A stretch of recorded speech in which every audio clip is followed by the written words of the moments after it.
Hey everyone, welcome back to the channel. कैसे हैं आप सब। तो आज की वीडियो में हम लोग डिस्कस करने वाले हैं D triple S B TGT vacancy के बारे में। टीजीटी की डी ट्रिपल एस बी की वैकेंसी जो है वो हम सबके सामने है, बहुत अच्छी वैकेंसी है। इसकी जो पोस्ट है यानी टोटल जो पोस्ट हम लोगों को देखने को मिल रही है वो 5118 के आसपास है। काफी अच्छी वैकेंसी है। तो इस एग्जाम के रिगार्डिंग कि किस तरीके का इसका पेपर आता है, पार्ट ए में क्या क्या पूछा जाता है, पार्ट बी में क्या क्या पूछा जाता है, किस तरीके से इसके मार्क जो होते हैं वो डिस्ट्रीब्यूटेड रहते हैं, कौन कौन से सब्जेक्ट्स आते हैं, उसके अलावा पेपर का पैटर्न, नेगेटिव मार्किंग और टोटल टाइम और किस प्रोसेस क्या प्रोसेसिंग रहता है, बेस्ट बुक, इस एग्जाम को लेकर जितनी भी इंफॉर्मेशन है इस छोटी सी वीडियो में मैं आप लोगों के साथ में डिस्कस करने वाली हूँ। तो आप लोग इस वीडियो को एंड तक देखिएगा। तो फिर चलिए बिना किसी देरी के सबसे पहले हम लोग चलते हैं हमारी कुछ कुछ इन्फॉर्मेशन की ओर। सबसे पहले तो मैं आप लोगों को बताऊं कि आप लोगों का जो ये एग्जाम होता है वो सीबीटी मोड होता है, यानी कि डी ट्रिपल एस पी का जो आपका टीजीटी का एग्जाम आप लोगों को देखने को मिलेगा वो कंप्यूटर बेस्ड टेस्ट होता है। यानी कि आप लोगों को ये एग्जाम जो है वो ऑनलाइन मोड में मिलेगा, ऑफलाइन मोड में नहीं मिलेगा। उसके बाद में हम लोग बात करें टीजीटी की, तो देखिए ये जो पेपर होता है वो टोटल जो होता है वो 200 मार्क का होता है। टोटल पेपर आप लोगों को 200 मार्क का मिलेगा। इसके लिए आप लोगों को जो है वो 2 घंटे मिलेंगे, यानी कि 120 मिनट्स आप लोगों को जो है वो पेपर के लिए मिलेंगे। अब ये जो पेपर होता है वो अगेन 2 पार्ट्स में डिवाइडेड रहता है, पार्ट ए होता है और पार्ट बी रहता है। 200 मार्क जो होते हैं वो डिवाइडेड रहते हैं 100 मार्क में। सबसे पहले हम लोग बात करें पार्ट ए की, तो देखिए पार्ट ए जो होता है वो आप लोगों के लिए टीजीटी, पीजीटी, पीआरटी, अगर आप लोग डी ट्रिपल एस बी का कोई भी एग्जाम दे रहे हैं तो सारे के सारे कैंडिडेट के लिए ये वाला जो पोर्शन होता है वो सेम होता है। यानी कि अगर आप लोग पीआरटी के लिए प्रिपेयर कर रहे हैं तो भी आप लोगों को सिलेबस यही रहेगा, यही सब्जेक्ट रहेंगे, यही मार्क रहेगा, पेपर भी सेम आएगा। पीआरटी के लिए कर रहे हैं टीजीटी, पीजीटी, किसी भी एग्जाम के लिए अगर आप लोग डी ट्रिपल एस बी में पार्टिसिपेट कर रहे हैं तो आप लोगों को सेम टू सेम सिलेबस देखने को मिलेगा। 100 मार्क का पार्ट ए मिलेगा और 100 मार्क का पार्ट 2 मिलेगा, दोनों मिला के आप लोगों के 200 मार्क बन जाएंगे। अब हम लोग बात करें पार्ट ए की सबसे पहले, तो देखिए पार्ट ए जो होता है उसमें आप लोगों को कुछ जनरल सब्जेक्ट्स देखने को मिलेंगे, ऐसे सब्जेक्ट जो आप लोगों को हर एक एग्जाम में देखने को मिलते हैं। लाइक आप लोगों का मैथ्स, सेकंड नंबर पर रीजनिंग, उसके बाद में हिंदी, इंग्लिश और जीके जीएस और सीए यानी कि करंट अफेयर्स, यानी जनरल नॉलेज और स्टैटिक जीके और थोड़ा बहुत करंट अफेयर्स, यानी कि 6 से 7 महीने का या उससे भी ज्यादा तो 8-9 महीने का आप लोग करंट अफेयर्स पढ़ सकते हैं। उसके अलावा हम लोग बात करें तो देखिए ये आपका जो पेपर है वो 100 मार्क का है। 5 सब्जेक्ट्स आप लोगों को दिख रहे हैं जिसमें हर एक सब्जेक्ट जो है वो आप लोगों को 20-20 मार्क का देखने को मिलेगा। सारे के सारे क्वेश्चन जो है वो आप लोगों को 20-20 मार्क के, यानी कि मैथ्स के जो क्वेश्चन है वो भी 20 मार्क के, रीजनिंग भी 20, इसी तरीके से सारे 20-20 मार्क के।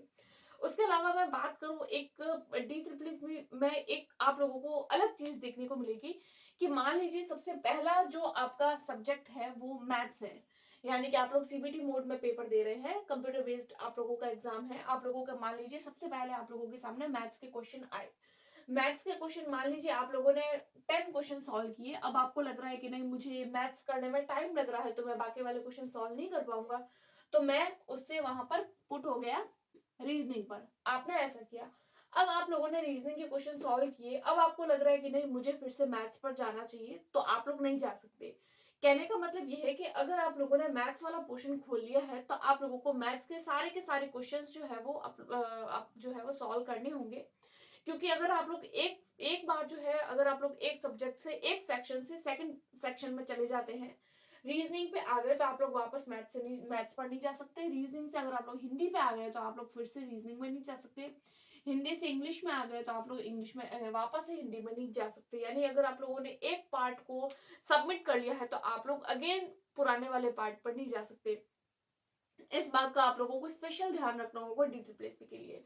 तो ये होता है कुछ पार्ट ए का, आप लोगों का जो भी सिलेबस मान सकते हैं या फिर कुछ भी टॉपिक्स, बहुत जनरल जनरल टॉपिक इसमें आप लोगों को देखने को मिलेंगे। उसके बाद में हम लोग बात करें पेपर पार्ट बी की, जो आप लोगों को 100 मार्क का देखने को मिलेगा। इसके अंदर जो 100 मार्क जो होते हैं वो 2 पार्ट में डिवाइडेड रहते हैं। सबसे पहला आप लोगों का सब्जेक्ट स्पेसिफिक, यानी कि कौन से सब्जेक्ट के लिए आप लोग जो है वो पेपर दे रहे हैं। लाइक अगर आप लोग हिंदी के लिए दे रहे हैं तो आप लोगों को 80 जो क्वेश्चंस है, यानी 80 मार्क के जो क्वेश्चंस है वो आप लोगों को हिंदी के देखने को मिलेंगे। अगर आप लोग इंग्लिश से पेपर दे रहे हैं तो 80 मार्क आप लोगों को इंग्लिश के, यानी कि आप लोगों का सब्जेक्ट जो भी आप लोगों का सब्जेक्ट ग्रेजुएशन में रहा है वो। उसके बाद में हम लोग बात करें 20 मार्क जो होते हैं वो आप लोगों को सब्जेक्ट की पेडागोजी, यानी कि अगर आप लोग साइंस सब्जेक्ट स्पेसिफिक पेपर दे रहे हैं तो आप लोगों को 20 मार्क की साइंस पेडागोजी देखने को मिलेगी। एक दो नंबर आगे पीछे हो सकते हैं बट क्राइटेरिया जो होता है वो फिक्स रहता है। उसके बाद में हम लोग कुछ कुछ इंपॉर्टेंट बात कर लेते हैं। ये तो है कुछ हमारा पेपर का पैटर्न जो आप लोगों को ध्यान रखने की जरूरत है।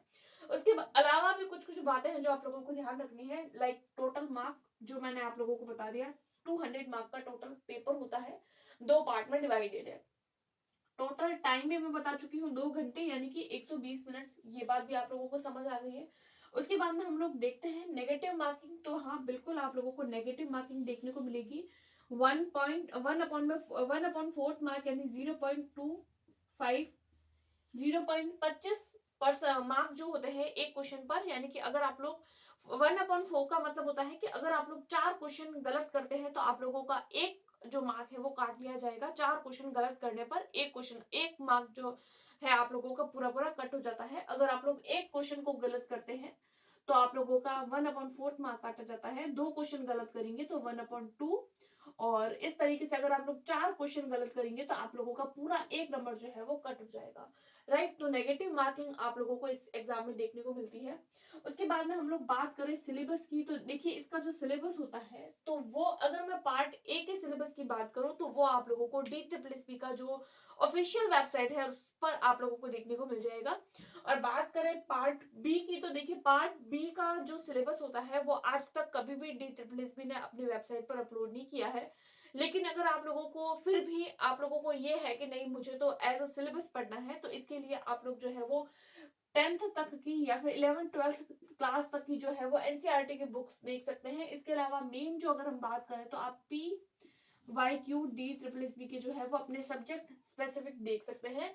इससे आप लोगों को जनरल आइडिया लग जाएगा कि इसमें किस लेवल के क्वेश्चंस आप लोगों को देखने को मिलेंगे। 5 से 6 प्रीवियस ईयर आप लोग वेबसाइट पर जाकर डाउनलोड करिए, आप लोगों को सिलेबस जो है वो देखने को मिल जाएगा। राइट, पार्ट बी का, बाकी पार्ट ए का जो सिलेबस है वो आप लोगों को वेबसाइट पर देखने को मिलेगा। तो ये कुछ कुछ बात थी सिलेबस को लेकर। उसके बाद में हम लोग बात करें कि इंटरव्यू, तो देखिए इसमें किसी भी तरीके का आप लोगों को इंटरव्यू नहीं देखने को मिलता है, इंटरव्यू नहीं होता है। सिर्फ आप लोगों का CBT मोड पेपर होता है। Part A part B 2 exam होंगे। आप लोगों को 2 पार्ट में ये पेपर जो है वो डिवाइड, 2 एग्जाम नहीं 2 पार्ट में आप लोगों को ये एग्जाम जो है वो देखने को मिलेगा। और इसमें किसी भी तरीके का इंटरव्यू जो है वो आप लोगों को देखने को नहीं मिलता है। उसके बाद में हम लोग बात करें बेस्ट बुक की, तो देखिए बेस्ट बुक, तो अगर मैं बात करूं आप लोगों के गवर्नमेंट एग्जाम की, तो हर गवर्नमेंट एग्जाम के लिए आप लोगों को बुक सजेस्ट की जाती है। एनसीईआरटी की बुक, एनसीईआरटी की बुक जो है वो आप लोगों को सजेस्ट करी जाती है। अगर आप लोग कोई भी एग्जाम दे रहे हैं एनसीईआरटी प्लस आप लोग जो है वो पीवाईक्यू देखेंगे तो आप लोगों को आपका लेवल भी पता चल जाएगा कि पीवाईक्यू देखने से कि आप लोगों को कौन से लेवल तक की एनसीईआरटी की बुक्स पढ़नी है। इसके अलावा भी अगर आप लोगों को बुक्स के रिगार्डिंग और भी कोई जानकारी लेनी है तो मैं एक सब आप लोगों के जो है वो इसके लिए एक सेपरेट वीडियो बनाऊंगी बेस्ट बुक को लेकर। उसमें मैं आप लोगों को डिटेल में बताऊंगी कि हर सब्जेक्ट को आप किस लेवल से पढ़ सकते हैं। राइट, तो ये तो हो गई कुछ कुछ बुक्स की बात।